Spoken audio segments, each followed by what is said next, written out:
Hey there, Jordan Chariton. It is Monday, January 7th. Welcome to Status Coup. I am a little late, actually a half hour late.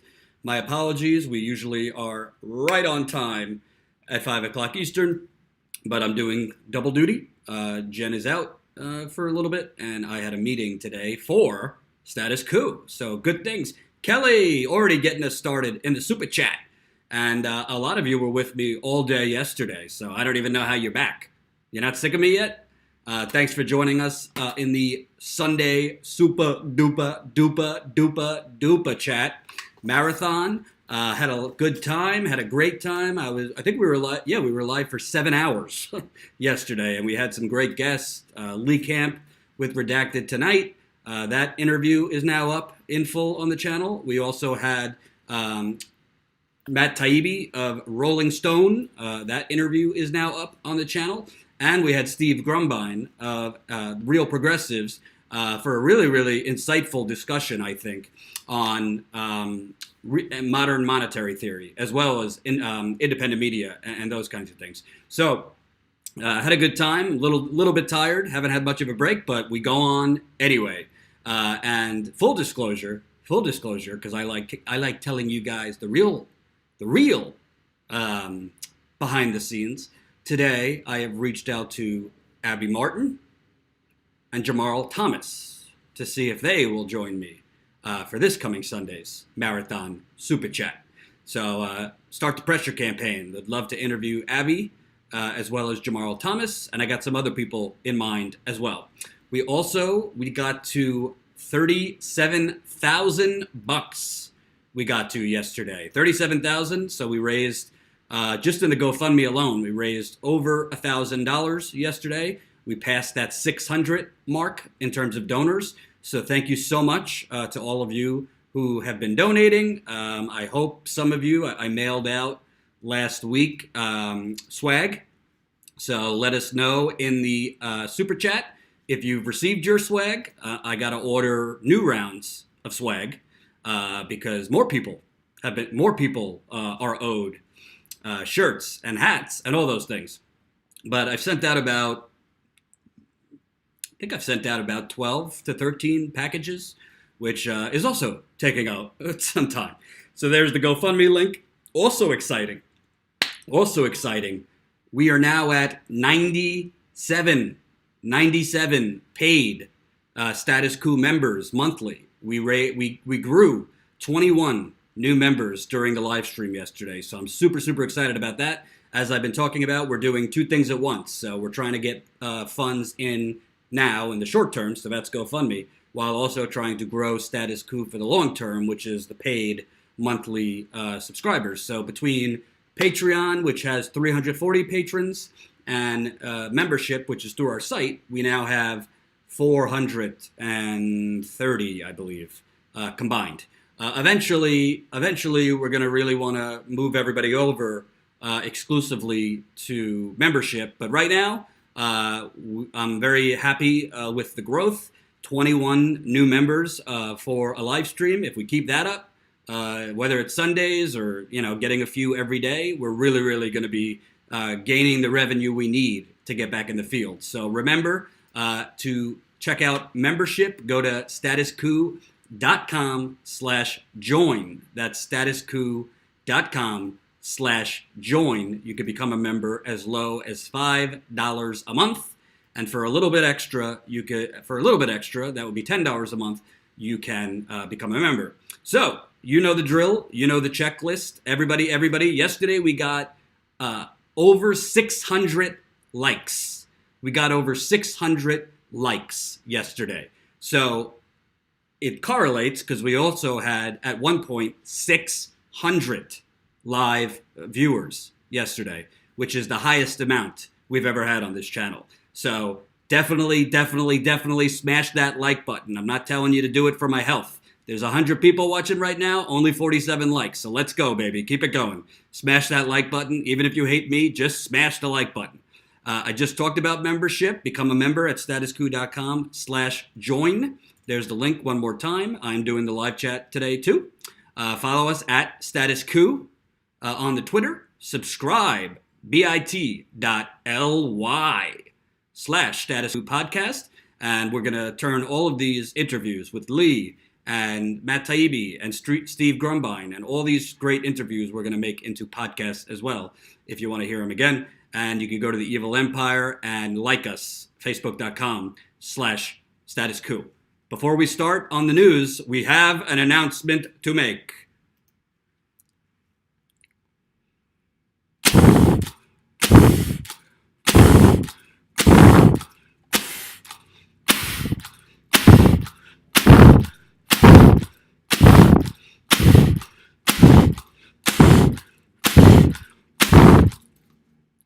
$25,000 subscribers right here on Status Quo. 25,000, baby. We started this channel at the beginning of March 2018. So in 10 months, we have passed 25,000 subscribers. And as somebody who's grown a previous YouTube, I am going to pass out. Honestly, I'm tired from blowing these things. Somebody hide the party favor, indeed. From growing a YouTube channel, obviously, at my previous job, I could tell you, could you place your contact info somewhere near the top of the page or in place that's easier to locate? Yes, I shall. It ain't easy to grow a YouTube channel. It's also not easy to grow it when you're being suppressed heavily. So we depend on you to help us with the suppression. So you could do that by liking the live stream. That helps us get around suppression for whatever reason in YouTube's algorithm. The more you like, the more people see it. We've dealt with YouTube manually unsubscribing people who had subscribed. We've dealt with people not getting notifications. We've dealt with people demonetization, all of that. So it's honestly a miraculous thing that we've even hit 25,000 subscribers in 10 months, which if we stay at this pace, we'll definitely pass 30,000 at the 1 year mark. Obviously, you got to crawl before you can walk. So we definitely are looking to grow at 50,000, 100,000, a million and beyond. But you got to crawl before you can walk. And I am very, very, very excited and very, very, very appreciative. Let me show you a different view of that 25,000. Here's the actual channel. I'm very excited, very appreciative, because you know what? Status Quo is going to grow because people really, really want real news, authentic news, reporting that isn't 24/7 Trump and Russia. But also, I'm always going to be appreciative of the early bird special. I'm always going to be appreciative of those who joined when this channel, honestly, who the hell knew this channel existed? I mean, the majority of people, if I'm telling you the truth, still don't know this channel and this network exist. It's always amazing to me when I go on Jimmy Dore or I have Jimmy Dore on, I get new subscribers and they all leave comments, I didn't even know this existed, because it's not really prevalent on YouTube. And unfortunately, we don't really have the funding yet to dedicate a lot of money to advertising, which we definitely need to do long term. But regardless of that, it is very, very, very, very amazing that you could go from, frankly, getting fired and being smeared all over the internet to, we're at the quarter mark. We're at a quarter to 100,000 now in just 10 months. So I can't thank you guys enough, all of you that not only have subscribed, not only have you become paid members, not only do you donate, but I know that you share Status Quo's work. You try to encourage other people to join in because it's important. And obviously, I have to thank Jen, who picked me up when I was at my lowest point and stuck with me, because she is an agent of truth. And she has worked tirelessly to get us here. Look forward to her coming back. She's been out for a little bit dealing with a personal matter. I appreciate Ty, who, although we fight a lot, we couldn't do this without Ty. I appreciate Colin, our video editor, as well as the guy who makes these badass graphics. Colin's always making these graphics, and he's helping us with a full-time job. He's got a full-time job. I'd love to bring him on full-time, but that's a future goal when we have the funding. I also have to thank Sam, who helps us out with manning the super chat and other tasks that we ask her to do. So, and most of all, I need to thank you. So this is not just I can't do this without you all. And I really, really appreciate it. So you guys are agents of status quo. It's not enough to press the share button. Spread the word. Believe it or not, your mother, your father, your brother, your sister, even politically non-political friends, they probably care if their water is safe and clean. They probably would like to know if pipelines are going to destroy your environment. They probably want to know if your representative in your local community, your state, you're somebody running for president that they think is great and progressive is actually a corrupt crook. They probably would like to know these things. So it's really interesting that status quo is not, yes, the predominant audience is progressive, but there's a hell of a lot of messages I get from conservatives say, I don't agree with you on a lot, but I really, really appreciate your honesty and that you covered things no one else does. So thank you. We're over 25,000 and onward, baby, onward. So I'm going to cover Trump's temper tantrum later. If you don't know, Trump is going to have a national address tomorrow night on the emergency at the border. He's probably going to declare a national emergency and just print the money because, as you learned from Steve Grumbine yesterday, in America, the debt and the deficit, it's all for show. It's all talking points because we just print the money anyway because we can print the money. And we could cover all the things we need to cover. So we don't ask how you're going to pay for it when it comes to the military. We don't ask how you're going to pay for it when it comes to the bank bailouts. We don't ask how you're going to pay for it when it comes to Wall Street subsidies and fossil fuel subsidies and tax cuts for the rich. And now, I think to rally his base of idiots and white supremacists, keeping it real, he's going to declare a national emergency for a non-existent crisis. But we'll get to that later. I want to start with a story that probably isn't going to get much corporate media coverage, but it's a super, super important story. The U.S. Supreme Court has denied ExxonMobil in its efforts to conceal documents that, let me make this smaller, hold on.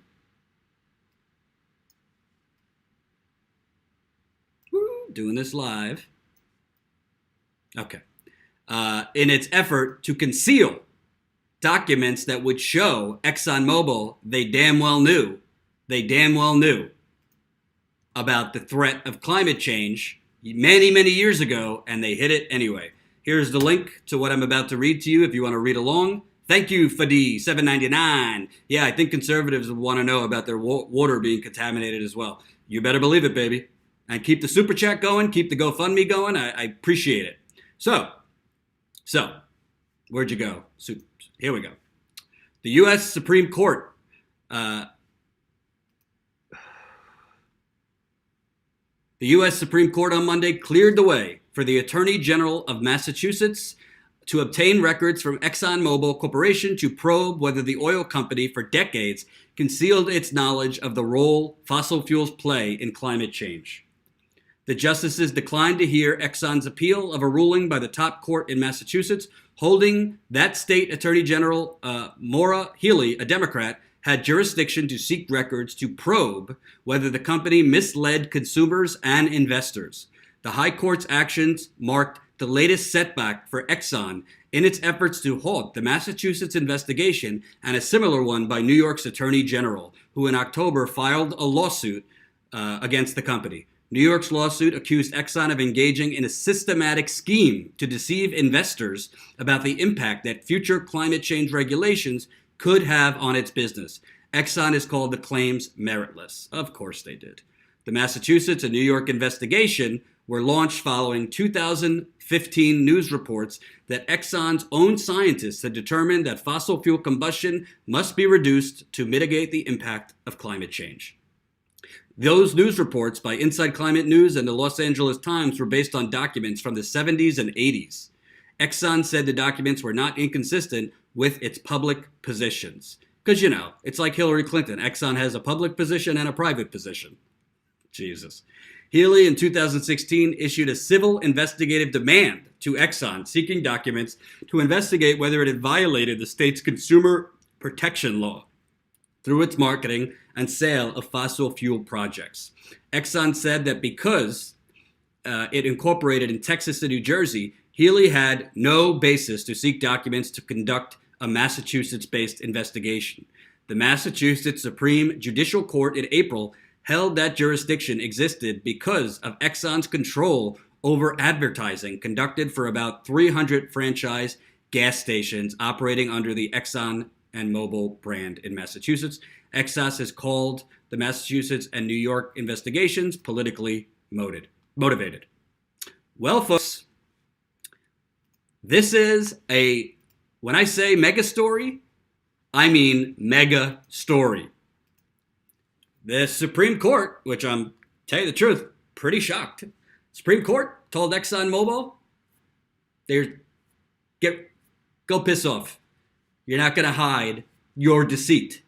You're not going to hide your deceit. Because forget the investors. I don't care about ExxonMobil's investors. You have been deceiving the public about the threats of climate change. ExxonMobil has been one of the biggest culprits in issuing this false debate. Well, some people say it's not really human caused, and yes, I got the links. Alex Shore shot. I got those links. Thank you. No, ExxonMobil has paid, oh my God, hundreds of millions of dollars in public relations to make it seem like, oh, climate change is a politically motivated debate. Oh, climate change, it's really a money-making scheme for, liberal elites to make money. Angie Grace, my corrupt state did an honest deed for a change. Massachusetts actually is corrupt. Many people don't know that. My aunt lives up in Massachusetts. ExxonMobil, who, Rex Tillerson, who's now being depicted by the corporate media as like a leader of the resistance because now he's anti-Trump. Rex Tillerson was the CEO there forever, and he led the charge to spin and deceive the public. And part of the reason, one of the biggest reasons, we have the catastrophic reports coming out that, if radical change doesn't happen, like not tomorrow, but today, to curb carbon emissions, to shift to renewables, to shift to clean energy, wind, solar, all of that we're facing a little over a decade of irreversible damage to the planet. You're going to have severe droughts, even more crazy hurricanes. And, you had 2 hurricanes in a span of 2 weeks in Puerto Rico. That's not like God being angry, if you believe there is a God. This is climate change. And the reason it's even lasted as a debate is in large part because ExxonMobil, who is one of the leading fossil fuel companies in the world, basically covered it up for profit. I mean, it's kind of the definition of environmental genocide. How many people are going to die because ExxonMobil continued this lie? So at the end of the day, I mean, there's not really much else they could do. I'm not a lawyer, but if the Supreme Court tells you to go fuck off, whoop, demonetized. I cursed. Demonetized. If the Supreme Court tells you we're not hearing your appeal and you're full of it, then, I mean, you could try again. Squirrel lips, $1.99. I'm late. Thank you. I was late. I was a half hour late, so don't worry about it. You're not that late.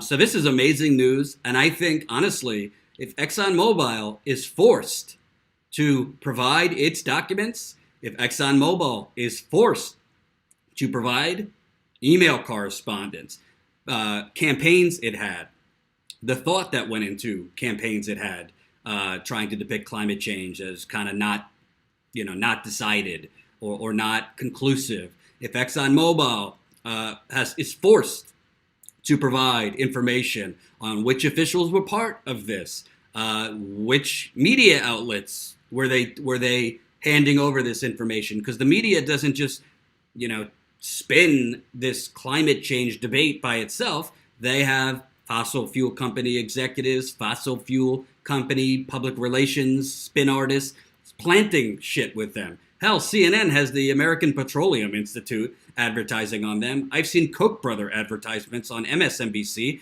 The New York Times, for God's sakes, in 2018 was a co-host of an oil and money conference. An oil and money conference. Balthazar, 228, $5 in the super chat. Look into Streamlabs or an alternative free donation tracking service. The track day to day, accept PayPal, pay out 2 days later, and take lower cuts. Yes, I am going to do that. The honest truth, Balthazar, 228 is I'm kind of doing, usually I'm doing 6 jobs at once. Now I'm doing 10 jobs at once because Jen is out in the short term for a little bit. So I'm doing Jen's job, my job. So I haven't, I got a long list of things I got to do and doing Jen's job. But we do know about Streamlabs and we are going to look into it. So thank you for the recommendation. Zakalix, we passed the point. We passed the no return point decades ago. I agree with that. And by the way, folks, don't make me blow this out again. Smash that like button. We have 180 people watching, only 89 likes. So there's about 100 people that are being very derelict in their duties here. We need every single person to smash that like button. Smash that like button like it's Rex Tillerson telling you climate change is not conclusive. Smash it. Smash it. So this has huge implications, and I promise you, CNN ain't going to cover it. I doubt you're going to see much in the New York Times. If Robert Mueller comes out with like Russian trolls, spent $4,700 on YouTube, they're all going to cover it. But if news comes out that ExxonMobil, armed by the corporate media, by the way, to basically cover up the damning effects of global warming, carbon emissions, now fracking, many other toxic things, you think you're going to get much attention in the corporate media? And this needs to become a major litmus test in 2020. I don't tell you who to vote for, but I will not support any candidate that doesn't come out for a ban on fracking. It's non-negotiable. That is number one. No corporate PAC money. I don't want you accepting donations from corporate executives from fossil fuel companies or Wall Street or Big Pharma or Silicon Valley. Thank you, Matty Perry, $1.99. I do have a potty mouth. I do not want, they need to be ban on fracking. They need to have a plan to shift us away from oil operating vehicles. We need to shift away from that. Little Boots. Okay, Jordans. Status Quo's work on Flint water has convinced me to become a member. Yes, thank you. Because you becoming a member and other people becoming a member actually is going to help us cover more stories like Flint.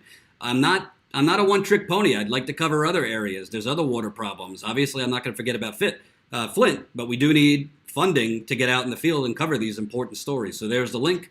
Thank you for becoming a member. We're about to hit 100 members, so I'm really excited about that. So why is this important?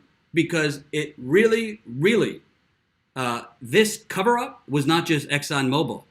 The corporate media has aided in this cover-up. The corporate media has aided in this cover by painting this as a debate and having people on that say, well, there's a lot of scientists who say it's not conclusive or it's not a closed case. And Jake Tapper has done this, and Chuck Todd has done this, and Wolf Blitzer Creek has done this. Yes, Newark has a lot of water problems. When Ty is next in New York, Ty, our photojournalist, when he's in New York, I was talking to him about going to Newark because I know Newark is having a lot of water problems in addition to other things. Mr. WDL 800, $10 in the super chat. How does this work, LOL? Keep up the journalism. That's how it works. The viewers fund us, and we keep up the journalism. And I'll give you an update on the contest. Remember, if we hit 165 members by the end of January, we're going to pick the number one story idea that you sent us, and we're going to hit the field on that story idea. So I'll tell you about that in a little bit.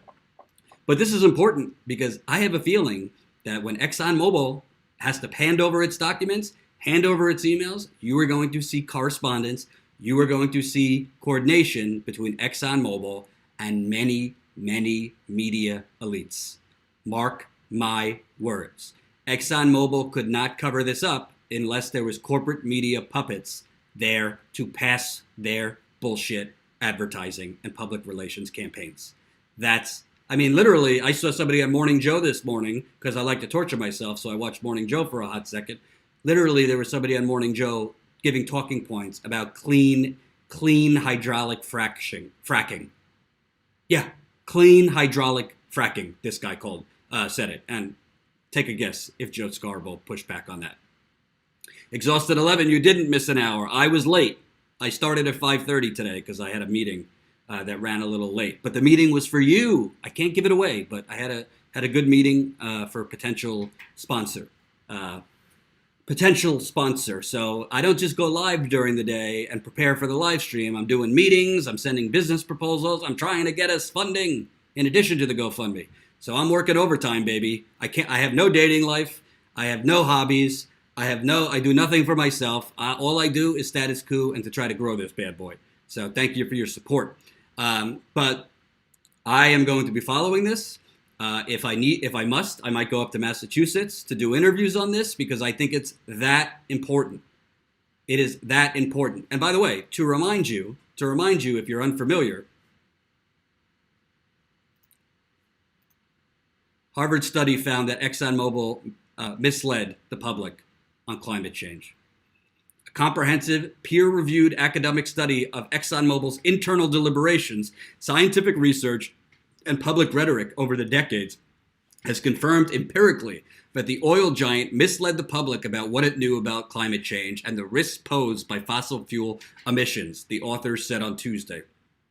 The paper confirms the findings of a 2015 investigative series by Inside Climate News, which is a great site, that was based largely on the company's internal records and also of independent work published by the Los Angeles Times. That reporting ignited investigations by state attorney generals that are still in litigation. Quote, on the question of whether ExxonMobil misled non-scientific audiences about climate change, our analysis supports the conclusion that it did, Jeffrey Sopran and Naomi Oreskes said from Harvard University. Across the board, the paper found a, quote, systematic discrepancy between what ExxonMobil's scientists, which are basically paid mercenaries, and executives discussed about climate change privately and in academic circles and what it presented to the general public. Quote, ExxonMobil contributed quietly to the science and loudly to raising doubts about it. So I'll put the link in here. I'll put the link in if you want to read that. So I gotta tell you the truth, folks. I gotta tell you the truth, and I hope you guys don't think this is a radical statement, but I'm just gonna be honest. You know, genocide is not only rounding up innocent people, putting them on a train to their deaths in a camp. You know, when you either as a corporation, an individual, a president, whatever, when you conceal life-saving information,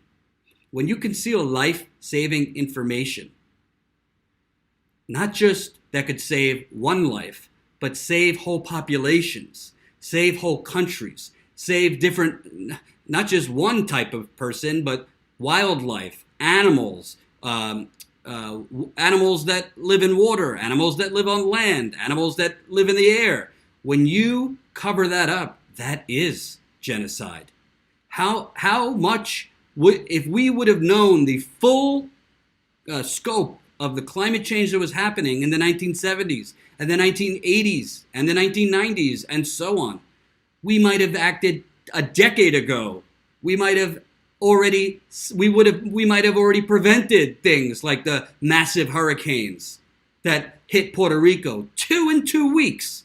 Do you know any instance where 2 massive hurricanes hit an island in 2 weeks? Thousands of people have died. I don't buy the numbers that they're putting out.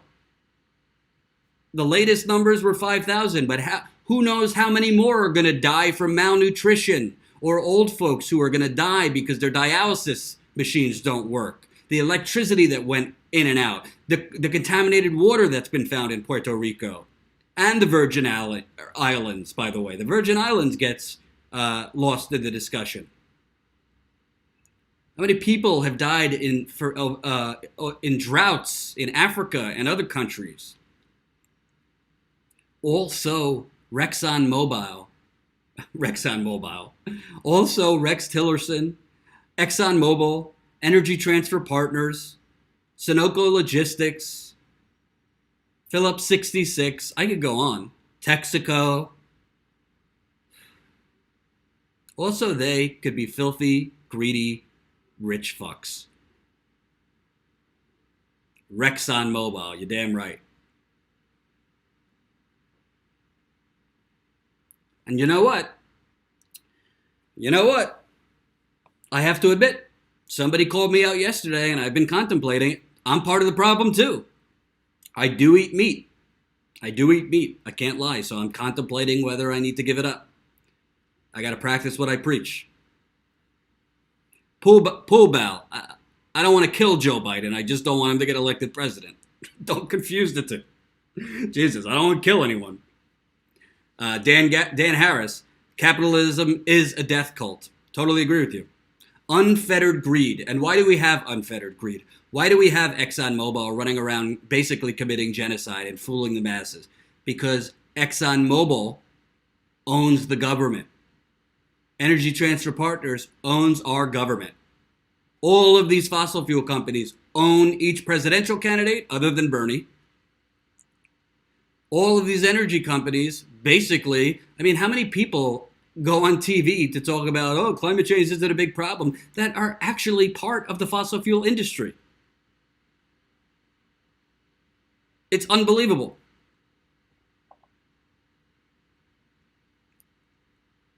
That's funny, Muhammad Levy. Joe Biden got a haircut? No, but I do need a haircut. This is getting out of control. Highway Child. It's not the corporate states of America. It's the United Corporations of America. And we're going to make shirts. We're going to make those shirts. If you're interested in United Corporations of America shirts, we're going to get them made. So this is high on my list of going in the field to cover this. ExxonMobil needs to be held accountable, and I would not be shocked. I would not be shocked if it is found out who ExxonMobil was coordinating with in our media to basically cover up planet-destroying and genocidal climate change. Stay tuned. So before I move on to the next topic, I want to give you an update for those of you unfamiliar, and remember to smash that like button. We got 200 people watching, only 140 likes. So we're doing what we call the You Pick contest.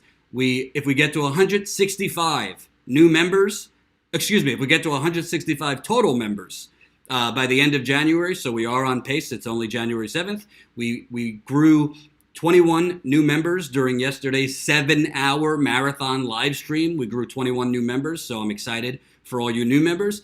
Any new member, I'm also grandfathering in the members that were there before January.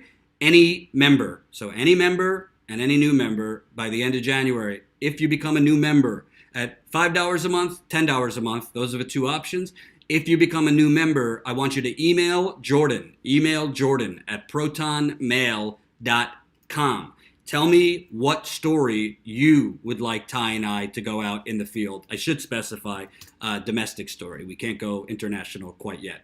But tell us what story you want us to cover. I don't care if it's a local PTA meeting. Whatever you want us to cover, whether it's in your neck of the woods, somewhere else. So at the end of January, if we hit 165 members, I'm going to go through the list. The top choice that we all decide which story idea we like the best. We're going to go out in the field and cover that story idea. If it's somewhere in your neighborhood, we'll probably want to interview you. We're going to interview you anyway if you're the lucky winner. But if it's in your neck of the woods, we'll probably want to interview you there because you might know more than us on the story since it's where you live. We're also going to pick 9 other stories. So the top choice, we're going to go out in the field and cover that one. The remaining 9, we can't go in the field quite yet for 10 different stories. But the remaining 9 we're going to pick, we'll cover on the channel, probably on Sunday marathons because it gives me more time to cover it. So right now we have 90. Wait, let me see if I have an update for you. Somebody said they just became a member. Let's see.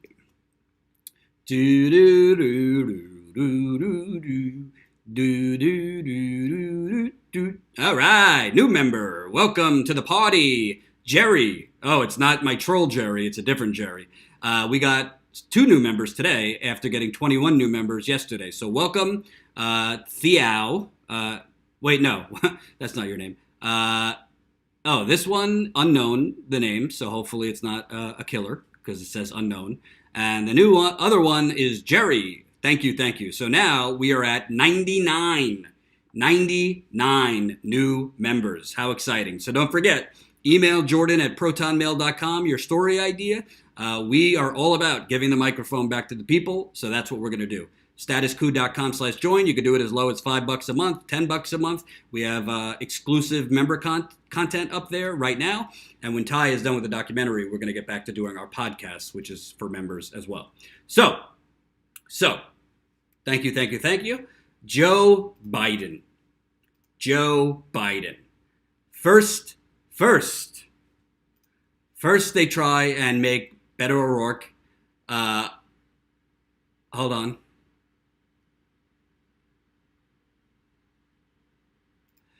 First, they try and make Beto O'Rourke the second coming of Jesus, and basically try to make him Obama 2.0. And then they're also trying to make Kamala Harris seem progressive. They're trying to make Cory Booker seem progressive. All these things. But Joe Biden is the corporate media's favorite fake progressive. I wouldn't even call him a moderate. I mean, Joe Biden, if you put him up next to Hillary Clinton, frankly, he's the same thing, just with different body parts. He voted for everything Hillary Clinton voted for. He's a better campaigner. Maybe I think he's able to inspire more people because he's, frankly, good at conning people. But in practice, he's Hillary Clinton. All of his voting record, everything. So the latest is a New York Times piece that's essentially doing PR, public relations, for Joe Biden. So apparently Joe Biden, what his allies are trying to say is he's deciding whether to run, and he thinks he's the only one that could beat Donald Trump. Based on what rationale? Who knows? Former Vice President Biden is in the final stages of deciding whether to run for president and has told allies he is skeptical of the other Democrats eyeing the White House can defeat President Trump. An assessment that foreshadows a clash between the veteran Washington insider and the more liberal and fresh-faced contenders for the 2020 nomination. Many Democratic voters and nearly all major Democratic donors are keenly interested in Mr. Biden's plans because of their consuming focus on finding a candidate who could beat a president they believe represents a threat to American democracy. But there is also a rising demand in the party for a more progressive standard bearer who reflects the increasingly diverse Democratic coalition. That's actually not true. The progressive base that's demanding a progressive candidate, we don't really care if he's white, if he's black, if he's a man, if he's a woman. We care if he's progressive and is right on the policies. But as usual, the New York Times political wizards get it wrong. It's not a demographics thing. It's not making sure we have a woman nominee or a black nominee or a purple nominee. We need somebody that is actually for policies that will lift the working class and close the income gap and lift our planet. Mr. Biden would instantly be the early frontrunner if he ran. Still don't know where that's coming from because Bernie Sanders is the most popular politician in the country and he hasn't even announced. So I have no idea where the New York Times is coming with this. Why exactly would Joe Biden be the instant frontrunner? Maybe with the pundits on TV, but when Bernie Sanders is in the race and Joe Biden is in the race, why would Joe Biden instantly be the frontrunner? And the hidden thing that they don't like to tell you, these polls that they've been doing that show Joe Biden at the top, they show that part of the people that they reach out to are on landlines. Part of them are on cell phones, but they don't generally give you the age breakdown. They don't generally give you the age breakdown of who they're polling. I wonder why. Because they're not polling an equal amount of younger people than they are polling an equal amount of older people. Because obviously, if you're calling landlines, how many young people, and I'm not trying to offend the older audience, how many young people have a landline phone? Frankly, at this point, how many older people have a landline phone? Landlines are kind of out of style at this point. So the polling that has Biden in some polls like 10 points above Bernie, I don't really believe it. And if they were actually, if you look at these polls, if they were breaking down, okay, in a lot of these polls, they generally poll between 1,000 and 1,200 people. If they actually said, okay, we polled 300 people from 18 to 29. We polled 300 people from 34 to 50. We polled 300 people from 50 to 65. We polled 300 people from 65 and up. Then I would take it seriously. But none of these polls show that. So I don't really think that they're polling the actual cross-section of voters. And I'm not saying Bernie's only young voters. I know he's got a lot of older voters. But obviously millennials and young people skew heavily towards Bernie. Kelly, I'm 61, no landline for 18 years, also never polled. It's a good point. Muhammad Levy, my phone is the size of a brick. Exhausted 11, those polls are so annoying and far from the truth. Let's hope everyone gets that. So I don't know where the New York Times is getting that he would be the front runner. That's probably just their wishful thinking because they're all establishment arrogant fucks. Mr. Biden would instantly be the front runner, but he would have to bridge divides in a primary that would test whether Democrats are willing to embrace a moderate white man. He's not moderate, he's Republican. White man in his 70s, if they view him as the best bet to oust Mr. Trump. Quote, he has the best chance of beating Trump's hands down, said establishment Senator Tom Carper of Delaware, Mr. Biden's long-time friend and former colleague.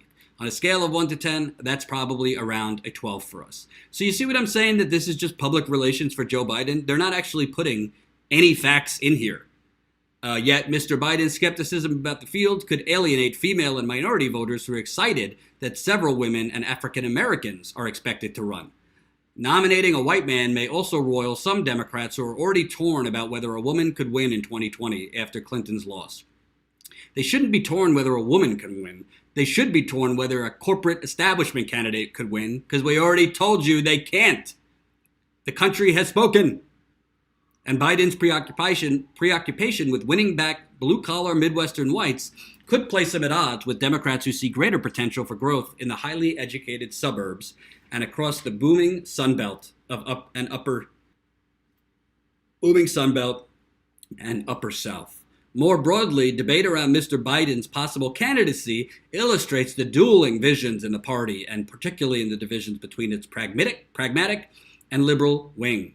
Some Democrats are skeptical that a relatively moderate candidate like Biden, who has baggage like supporting the 1990s crime bill that is loathed on the left. You notice how the New York Times, who kind of knows how to research things, left out that he didn't support it. He drafted it. He wrote the crime bill. But we'll leave that out. Would prevail in the primary with a message of unity and national healing. But the best part of this propaganda piece, Mr. Biden's enthusiasts are also quick to note that he is not just popular with white working class voters, but is also well liked among African Americans and millennials. Really? Really? Is that so? Is there a poll that shows Joe Biden is wildly popular among millennials? I'd like to see that poll. I'd like to see the poll where Joe Biden is wildly popular among millennial voters. You want to know why? Because it doesn't exist. And honestly, I don't really know what they're talking about that he's so popular among black people. Maybe he was popular when he was Barack Obama's vice president, but individually, as his own entity, please. So many things about this. Number one, I was very critical of Hillary Clinton, so I'm going to be equally critical of Joe Biden. Joe Biden is Hillary Clinton with a penis. So, I'm keeping it real. Joe Biden voted for NAFTA. NAFTA decimated the Rust Belt and the Midwest. So this whole notion that Joe Biden thinks he could win back those blue-collar working voters, he voted for NAFTA. NAFTA decimated Ohio. NAFTA decimated Wisconsin. It decimated Ohio. It decimated Pennsylvania. It decimated large parts of Illinois. Like, I don't understand. I mean, I do understand their propaganda, but do they think like Ohio and these states aren't going to know that? Because I could tell you, I was at A lot of Trump rallies. He had them at NAFTA, as I always tell you. This region of the country and other regions of the country have been decimated by NAFTA. He also was one of the cheerleaders for TPP.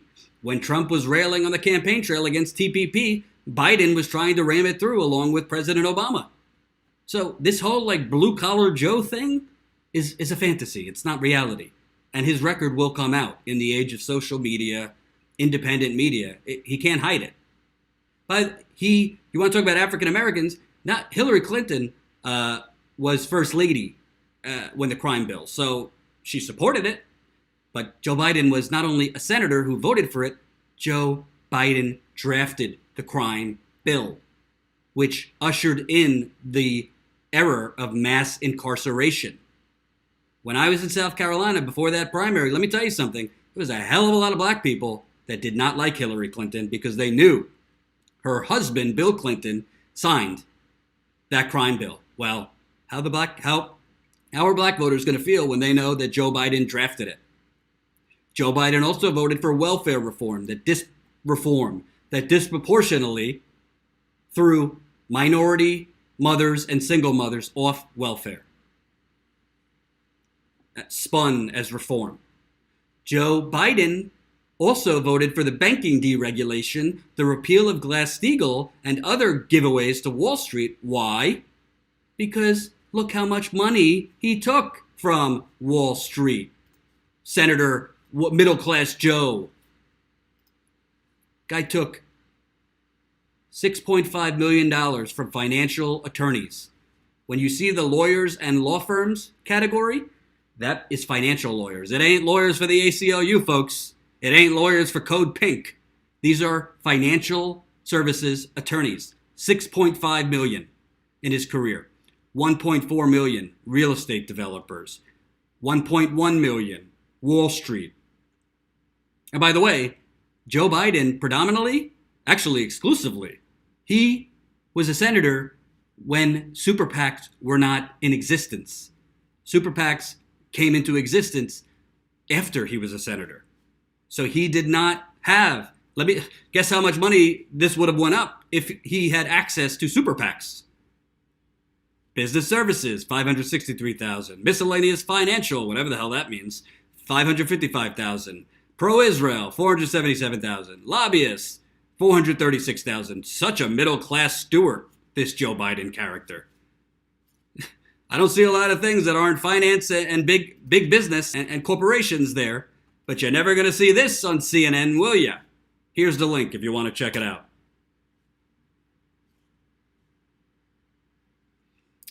So not only did he vote to deregulate Wall Street, not only did he vote for the repeal of Glass-Steagall, not only did he vote for NAFTA, not only did he vote for welfare reform, not only did he vote to deregulate the media, not only did he vote for capital gains tax cuts, he co-authored, I believe, or was one of the sponsors on the Patriot Act.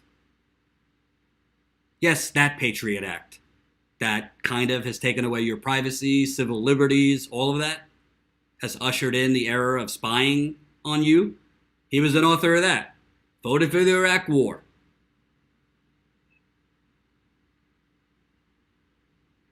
Sorry to break the news to you, Mohammed Levy. Voted for Glass-Steagall.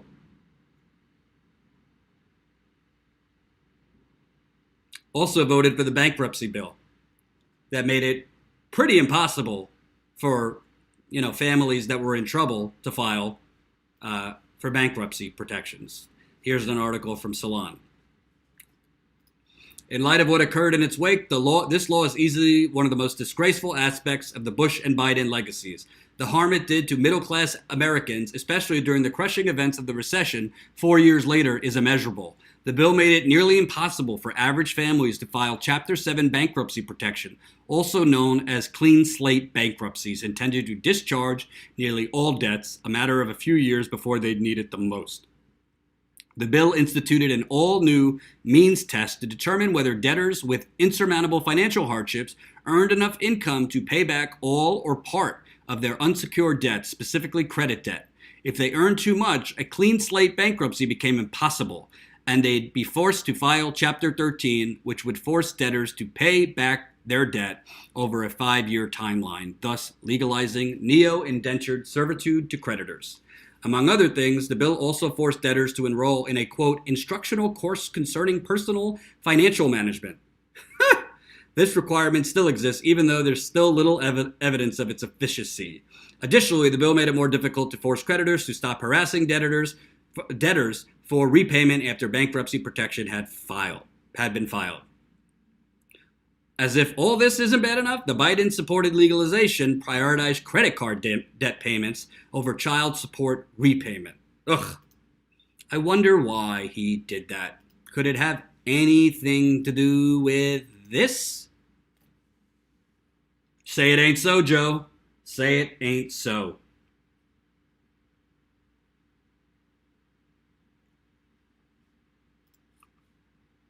He shouldn't be called Uncle Joe. He should be called Uncle Wall Street.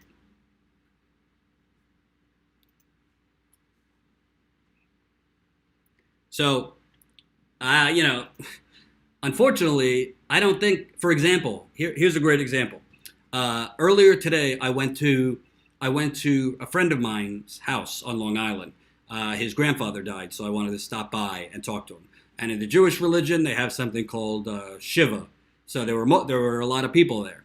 So I started talking to my friend, about Trump and politics, whatever. And somebody overheard it and was like, "Oh, do you think Biden's going to run? I like him." She was a nice woman. So I said to the woman, like, "Oh, Joe Biden's not exactly the most progressive." And he's like, "I thought he was a good vice president." I'm like, "Well, did you know X, Y, Z, Z, Z?" It looked like her face went blank. She's like, "Oh, I didn't know those things. He voted for the Iraq War? Oh, he wrote that bill?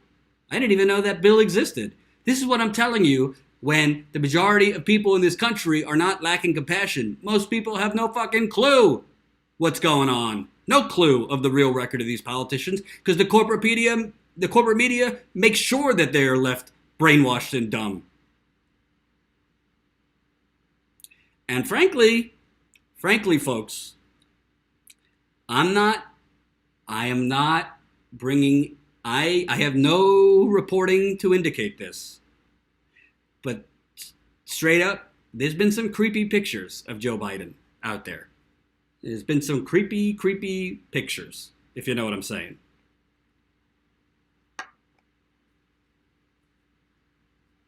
I've seen some pictures with him kissing little girls. I don't like it. I don't like it. I'm not accusing him of anything, but I'm just saying there's been some weird photos of him out there. So, what is all this propaganda about Joe Biden about? And of course, if Joe, I don't know if Obama's going to try to stop him from running, but if Biden runs, you would have to assume Obama's going to back him. But does anybody's records actually matter? Does anybody's record of what they voted for or what they sponsored or what bills they wrote matter anymore? Or is it all, Robert James, will you work for TYT if offered? Absolutely not. No. Never again. But thanks for the question. Would you, like, this idea that David Sirota is attacking Beto O'Rourke for writing about his record, or this idea that Joe Biden is popular among millennials, that Joe Biden is like middle-class Joe that's been pushed by CNN.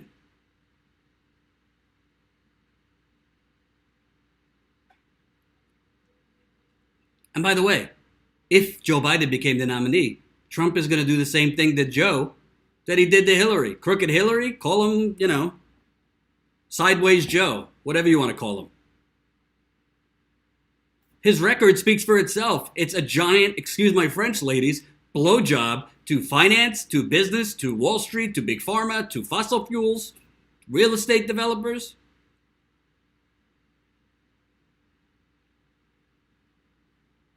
And frankly, I think Bernie Sanders would wipe the floor with him. He would wipe the floor with him. This is why it's going to be important as I advocate for status quo. There's the GoFundMe link. We need to grow our funding so we could be in the field to counter this propaganda.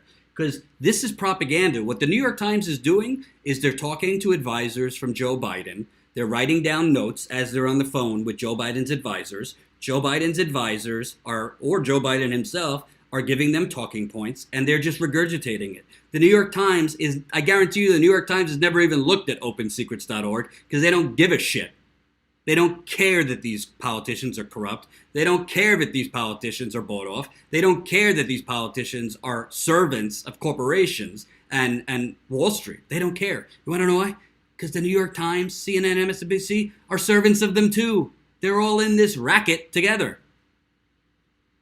And that's why you need independent media. That is why you need independent media to not just cover campaigns like Bernie Sanders, which are going to be a campaign he's running, but you also need independent media to counter the propaganda. Not just so that progressives know, but so not uber progressives, but people who are open to information can find out.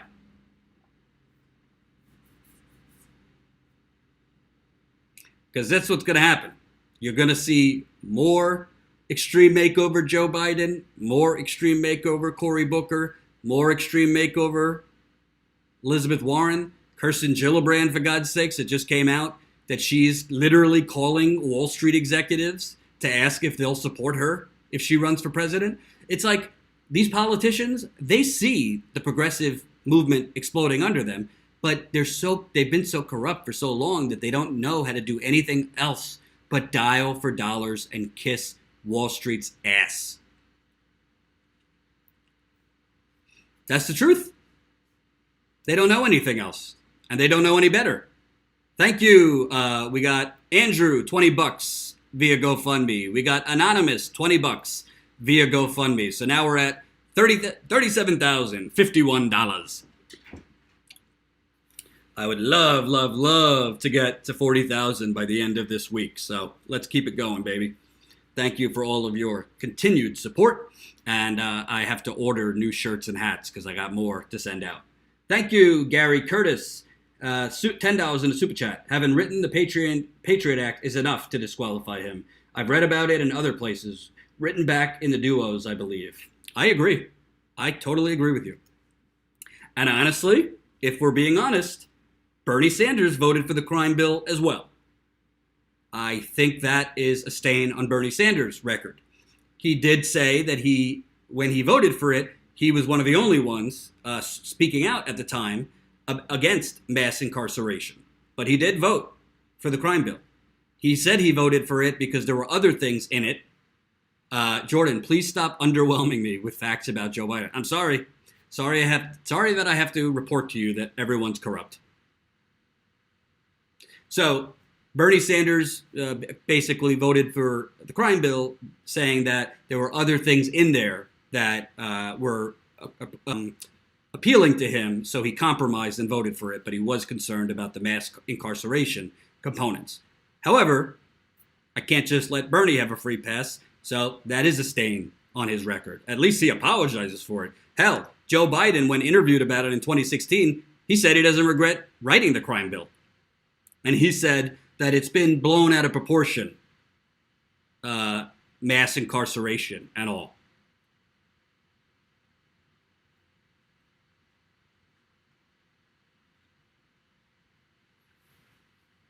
So this is going to continue. This is going to continue. And I hate to be the bearer of bad news. And I got news for you. I'm not a political strategist, but Bernie Sanders, he's going to run. He cannot do things the exact same way he did in 2016.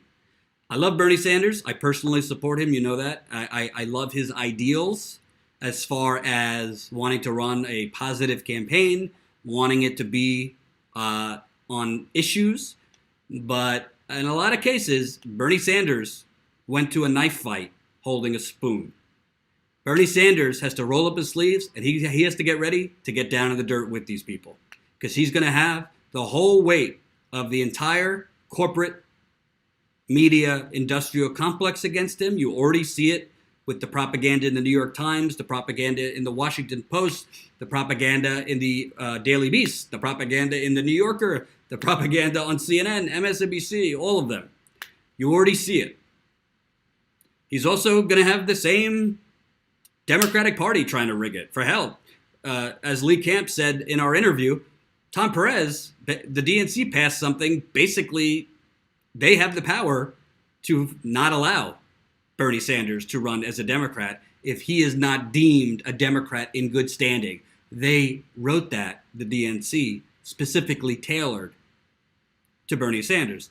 I don't know if they're that suicidal to do that, because I would hope they know that if they did that, they would be basically signing the death certificate for whoever becomes the Democratic nominee, because you ain't going to get any young people, and quite a lot of older people would not vote for a Democrat if they didn't allow Bernie to run as a Democrat. I don't think Bernie should run as a Democrat. I think he should run as an independent. I think he would win as an independent. I think he could have won as an independent in 2016. But it comes down to, is the Democratic Party more interested in preventing a progressive from getting anywhere near the White House, or interested in defeating Donald Trump? I think they're more interested in making sure a progressive never clings to power, because that would mean lights out for them. That would mean the consultants are all getting fired. That would mean the easy flow of special interest money gone. That would mean the revolving door gets some deadlocks on it and isn't so revolving anymore. Pam McCoy, Bill Clinton signed that 30 million crime bill in 1999, which privatized prisons and public housing. As Chris Hedges said, Bill destroyed the Democratic Party. He did, with an assist from Joe Biden. Illustrator Anonymous, if Bernie Sanders isn't allowed to run as a Democrat, he would not be eligible to be in any of the Democratic debates. Marshall Villager, Bernie is softer than spaghetti. That's what I'm saying. You got to get harder. He's got to come with a figurative knife. You can't run against corrupt corporate servants, saying, oh, I'm running on the issues and, kumbaya and everything's going to be positive. No. You got to fight fire with fire. And Bernie has the issues. He is right on the issues, and he has the truth on his side, and he has an army of millions of people. Growing, by the way. His numbers have grown since 2016. Look at his numbers. If I could find it.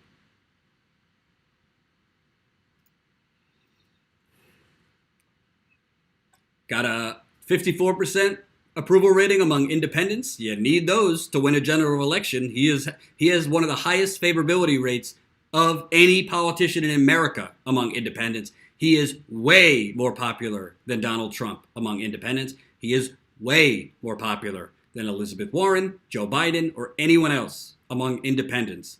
78% among Democrats. That is good. 64% among non-whites. Well, I thought people of color don't like Bernie Sanders. Well, Gallup poll in September, 64% did. 59%, 18 to 34. 58%, 35 to 54. Impressively, 45% among 55 and older. That is the demographic that he strolled with. Those were the voters that generally voted for Hillary Clinton. Not all of them, but most of them. I saw it on the campaign trail. 45% is going in the right direction. He will need to pick off some of the establishment voter base. Big Pat Man, we need to buy yellow vests and head to the streets. Big Pat Man, I got a different idea. You could steal it and say it was yours. I think we need to get green vests. I think we need to get green vests for the climate and for the greed. Green vest movement in America. Green vests. For the planet and against the greed. You heard it here first. But you could steal it and say it was yours. For the planet, against the greed. Since I'm allowing you to steal it, feel free to leave a GoFundMe contribution. Sorry, I had to get that in. But you don't have to say you got it from me. You could say it was yours. Big Pat Man, we need to get up our asses. And it's interesting, I spoke with Lee Camp about this yesterday. If you missed the interview, it's up on the channel. Which, by the way, if you came to this live stream late, everybody celebrate. Celebrate good times. Come on. Do, do, do, do, do, do, do, do. There's a party going on right now. A celebration after all the years. 25,000 subscribers. Sorry, had to do that again. Green vest in Canada, we wear orange vests for stopping cars hitting pedestrians. There you go. So I am for, you want to call it a green vest, yellow vest, whatever. We need that in America. And frankly, I was down at Occupy a few times. Occupy was a great, great start. But here's the problem with Occupy. And I think they were trying to make it kind of as a collectivist movement. Movements need leadership. I know a lot of people in Occupy don't agree with that, but you need leadership to have a protest movement. And Occupy made it a point to not have specified leaders. So you need leadership if you're going to have a sustainable green vest movement or yellow vest movement or purple vest movement, whatever, naked movement. You need aggressive, organized leadership because they're going to try and conquer, divide and conquer. That's what corporations do. That's what the establishments do. They infiltrate movements. See no further than Standing Rock movement. They infiltrate movements. They send establishment people in posing as, yellow vesters or green vesters. That's why you need organized leadership. As Lee Camp said during our interview, they're always going to infiltrate. They're always going to divide and conquer. So you have to bake that into the cake of these movements. But you need leadership. And frankly, you need leadership that is willing to give up their lives, that is willing to give up their jobs, that is willing to die. I mean, I want to be clear. I believe in nonviolent, peaceful demonstration. But unfortunately, the police do not believe in that. And unfortunately, the corporations that have bought off the government and the police, by the way, do not believe in that. So people need to realize that they could get physically harmed by those police, even if they're peaceful. But I think we've passed the point of the problem is you have these great marches like March of Our Lives from the high school students in Parkland and once in a blue moon protests and things, and everybody feels great for a day or two. And there's hashtags and we're trending and all that stuff. And then everybody goes back to their lives and the corporations continue to own the government. You can't have one-day movements, as great as they are and as impressive as March of Our Lives were and some of these Green New Deal protests and protests against Amazon and all that. It has to be sustained. And part of the strategy has to be economic divestment. The only way corporations or politicians do the right thing is when you light an inferno up he and she's behind. And the way to do that is hit them in the wallet. Hit them in the wallet. Let me tell you something. If everybody in a yellow vest or green vest stopped using banks and use credit unions, stopped ordering from Amazon, stopped, going out to eat to restaurants, stopped driving, and stopped using oil. Hit them where it hurts. That's what the yellow vesters were doing in France. They were trying to shut things down, and they were successful. Macron made concessions. And I think it was 4 weeks. Creative experiments. Bitcoin was a result of Occupy's failure. They went home when interest rates came down, bought a house, and bought crypto mining computers. Kelly, stop shopping at all big box everything. You should only be shopping at Status Quo. Hint, hint. GoFundMe. Hint, hint. Become a member. Membership is what's going to help us go cover these stories in the field. We're trying to grow our funding. We're trying to grow our monthly revenue so we have the funding to stop doing GoFundMe long term and to have sustainable paid monthly membership. That's how we're going to do it. GoFundMe is to help us in the short term. Membership is to help us grow long term. Sustained protest, I agree. Buy local fruits and veggies. You want a poor Detroit leader who served prison time? Absolutely. As long as he's a good person, why not? There's plenty of reformed ex-prison people. There's plenty of people in prison that should have never been in prison. Kelly Elaine, I GoFunded today. Thank you so much, Kelly. I appreciate it. I know you've donated several times.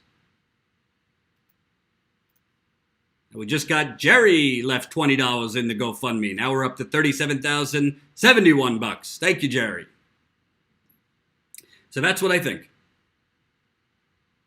Jeff Sanders, hey Jordan, I'm in New York. I would love to get a beer. As long as you're not a killer, Jeff. As long as you're not a killer. Email Jordan at protonmail.com. Email Jordan at protonmail.com. Marshall, a progressive movement must be able to resist and overcome Cointel Pro. We need to survive long enough to take power and make change. I have no idea what Cointel Pro is, but I like you, Marshall. So that's what I think. We'll cover the ongoing Biden extreme makeover and other candidates they try and put propaganda. But folks, I'm serious. I'm not only doing this to grow the GoFundMe like for the hell of it. And here's the link one more time. Right now, we are not funded nearly enough to cover a presidential campaign. It costs, frankly, to cover a presidential campaign in full costs probably several $100,000 between the travel and equipment costs and all that. You're talking crisscrossing the nation 20 times.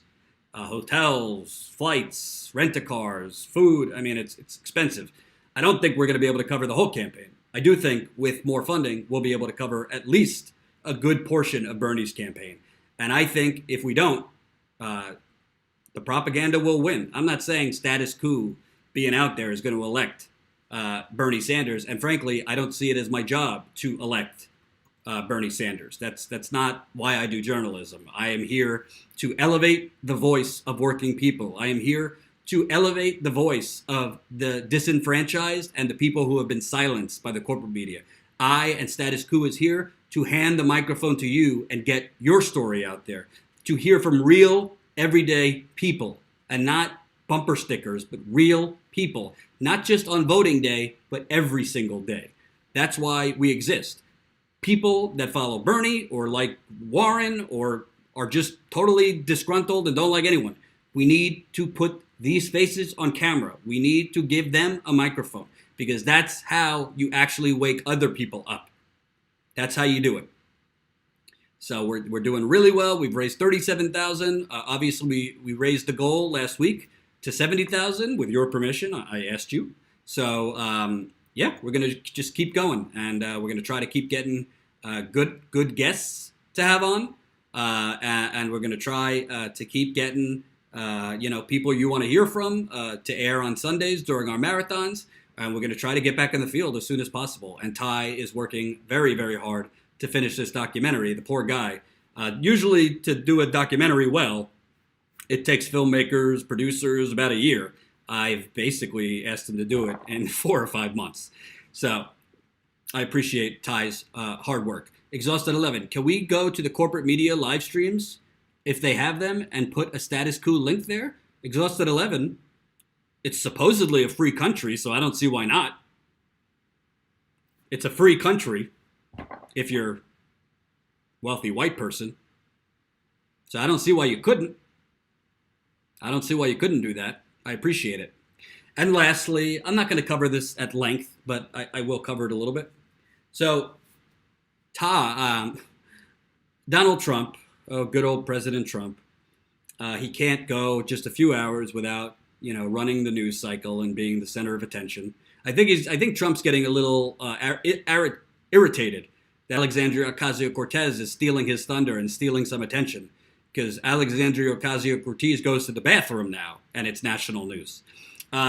Trump has said he's going to have a address. He's going to give an address tomorrow night in prime time on the national emergency the national emergency at the southern border.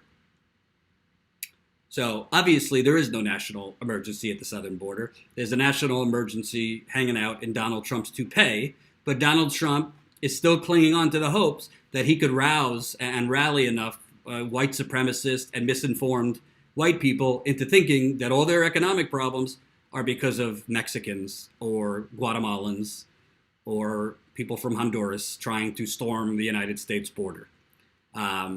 It's not true. As Steve Grumbine, who we had a great interview that we aired yesterday, that's up on the channel now too, from Real Progressives. We talked about modern monetary as well as other things. As he said, these poor Mexicans have nothing to do with the economic problems. These immigrants have nothing to do with economic problems in the United States. Aaron Blair, I have some t-shirt ideas for Status Quo. Aaron, you know the drill. Email Jordan at protonmail.com. Sorry, I'm operating the live chat today too. So if you got ideas, email Jordan and make sure to spell my name right because I just literally sent my name. Can you tell I haven't slept and I'm not sleeping well? I just spelled my name wrong. Email Jordan at protonmail.com, not email Jotten at protonmail.com. I'm telling you the truth. I'm working 8 days a week, and there's only 7 days in a week. So forgive me for spelling my name wrong.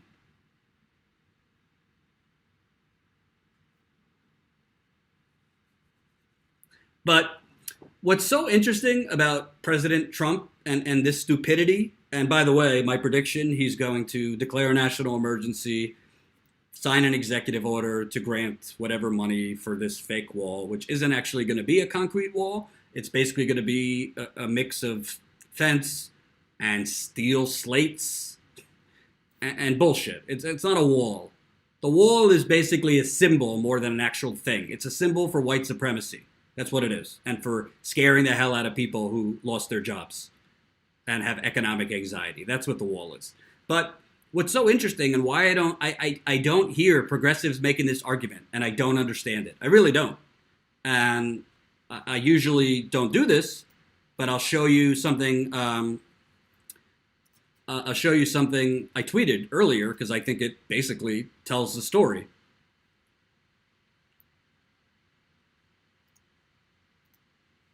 Oh, by the way, I am on Twitter, and Twitter is suppressing me too, so you probably don't even see my tweets. But anyway, so there were 330 mass shootings in the U.S. in 2018. When President Trump declares a national emergency for that and starts rounding up white domestic terrorists, I'll listen to him about the shiny wall. So that is the real national emergency. There were, by the way, that's a low number. I don't know what they're considering mass shootings, but I think there was way more than 330 mass shootings last year. But there was basically, how many school shootings were there? How many school shootings were there? Dozens of school shootings. How many people have died because Trump, Paul Ryan, Mitch McConnell, and Marco Rubio, and John McCain, rest in peace, warmonger John McCain, how many people have died in this country from white, deranged white people? I'm getting greedy now, so give me the retweet love. There's the tweet.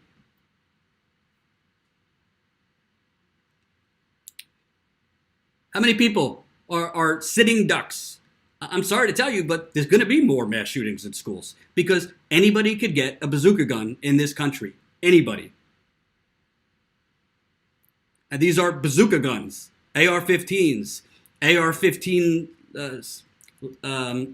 similar guns to AR-15s, AR-15 semi-automatic style guns. There's guns with increased magazine capacity. But we don't hear about the emergency around the country at concerts, at malls, and schools, and movie theaters, and markets.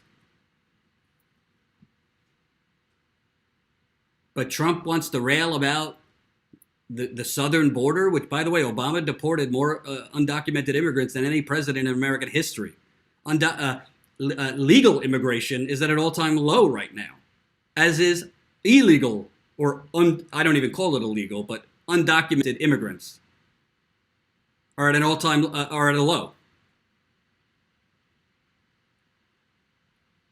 So it's all a distraction, and I don't understand why progressives aren't tweeting what I just tweeted. If you want to act, if we're so worried about American citizens being at risk, they're not at risk. The most risks that they're facing are not from immigrants or refugees.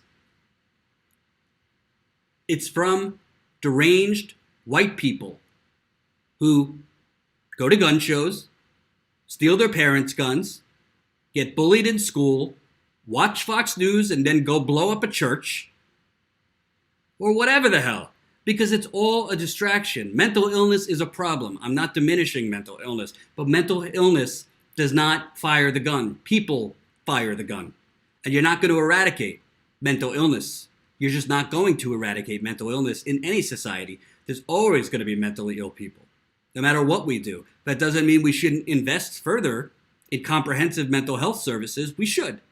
There's not enough, and it needs to be destigmatized. I had severe depression many years ago. I was hospitalized. I'm not ashamed to say it. There's nothing wrong with it. It's no different than having diabetes. You take insulin if you have type 1 diabetes. Many people that are depressed or have anxiety take medication. It's no different. The only difference is you can't see it. Mental illness, a lot of times, is hard to see. But most of us are walking around with something. There's no stigma in it. Our mental health is just as important as our physical health. However, mentally ill people can't murder 20 school children with a knife. You just can't. No matter how much conservatives try to say you can.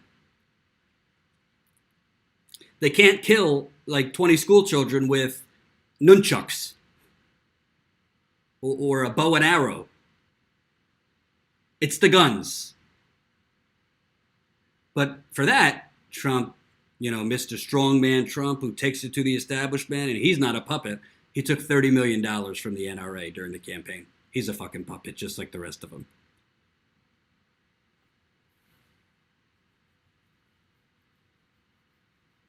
Trump is as big as a puppet as the rest of them. He's just a better con artist.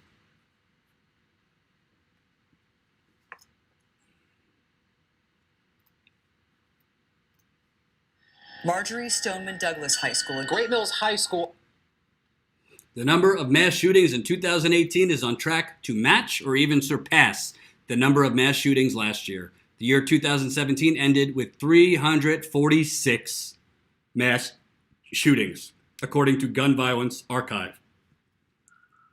As of mid-December, 2018 had seen 334 mass shootings. Gun Violence Archive, a nonprofit organization that provides public information on gun violence, defines a mass shooting as 4 or more people shot or killed. Mass shootings and student-led protests for gun control in 2018 have prompted many organizations, from advocacy groups to retailers, to take a position on the debate. For example, Dick's Sporting Goods stopped selling assault-style weapons in February 2018 after a gunman killed 17 people at Marjorie Stone Douglas High School. A mass shooting at Marshall County High School in Kentucky was the first of the year to make headlines on January 23rd.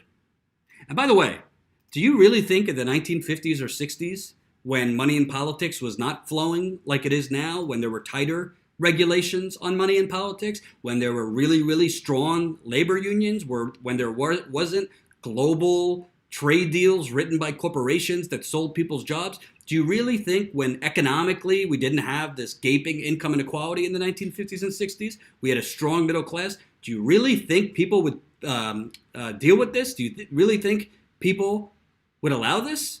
You'd have riots like Vietnam in the street, protests like Vietnam.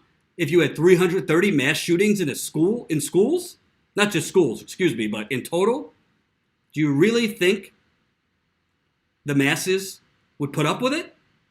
No, because the masses would demand the politicians to do things. And back then, not that politics wasn't corrupt, politics was not bought off in the 1950s and 60s yet. And there were tighter regulations, people or power, in the 1950s and 60s, many of them put in by Franklin Delano Roosevelt, that radical socialist. Alan Rose and I agree, the war on drugs is a war on the people. You should watch Narcos Mexico. I just finished it. It was really good. So that's the deal, folks. You know, the corporate media is going to cover Trump's bullshit speech. Maybe he'll sign a national emergency. He'll send troops to the border. He'll close the border. He'll just print money because we can print money, as Steve Grumbine told you. Modern monetary theory explains that debt and deficit really aren't a problem because the federal government has unlimited money. They just pretend they don't. They have unlimited money for, paying for war. They have unlimited money for paying for bank bailouts. They have unlimited money for paying for tax cuts for the rich. They just don't have unlimited money for Medicare, education, Medicare for all, free public college, a Green New Deal. They don't have money for that. Everything else for the corporations and the war profiteers, they got plenty of money. So we'll see what President Trump has to say tomorrow night. I'm not expecting much other than theatrics. Eventually, I think the Democratic Party is going to cave because the Democrat Party always caves.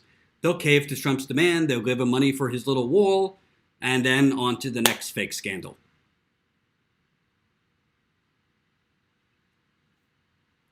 So that's the deal. So as I wrap up tonight, I want to thank you one more time. We hit 25,000 subscribers today in just 10 months. I am super excited about that. We've come a long way in 10 months. We haven't had a lot of resources, but we're still growing very, very quickly. We're actually outpacing, as far as growth, we're actually outpacing some other bigger channels than us. We're growing faster than some other channels that are much bigger in total to us. So really, really exciting news. I can't thank you guys enough. Thank you for the continued support. Like I said, we raised, combined between the Super Chat and GoFundMe yesterday, we raised about $1,500, which is awesome. The more money we raise, the more we could go out in the field, which we're going to hit the road soon again. We're just waiting on Ty to finish the documentary so he and I could get back in the field because we want to release the documentary as soon as possible. So that's been the holdup there. But keep coming, even if it's $5, $10, whatever you can do in that GoFundMe. This is also the way we're going to get larger funding. Being able, like I had a meeting today for a potential sponsorship with a company that is rather, it's not a big company, but a small sponsorship. Maybe they'll want to sponsor some of our field reporting. And when I told them we had raised $37,000 in our GoFundMe in just 3 months, they were really, really impressed. They said, how many people donated? I said, over 600. Their eyes lit up even more. When I told them that we had now, between Patreon and our new members for our website, 430 combined paid subscribers, they were even more impressed. When I told them that we are outpacing other larger channels as far as how fast we're growing, they were even more impressed. So it's important not just that we raise the dollar amount, it's important that we get donations from a larger number of people. And as much as as important as GoFundMe is, don't get me wrong, long-term paid membership monthly is the most important thing. That's how we're going to grow even faster. So consider statuscoup.com/join. Consider becoming a member as low as $5 a month. And remember, like I said, when Jen comes back, we're going to add a yearly option, an annual option, because I've had quite a few people reach out and say, is there a way to sign up annually instead of by month? So we're working on that too. Thank you, thank you, thank you. I'll be back tomorrow, 5 p.m. And remember, folks, I'll put it in the live chat one more time. Remember, whether it's Biden, whether it's about Trump, whether it's about ExxonMobil, whether it's about mass shootings, most people in this country are not lacking compassion. Most people have no fucking idea what's going on or how corrupt their politicians are.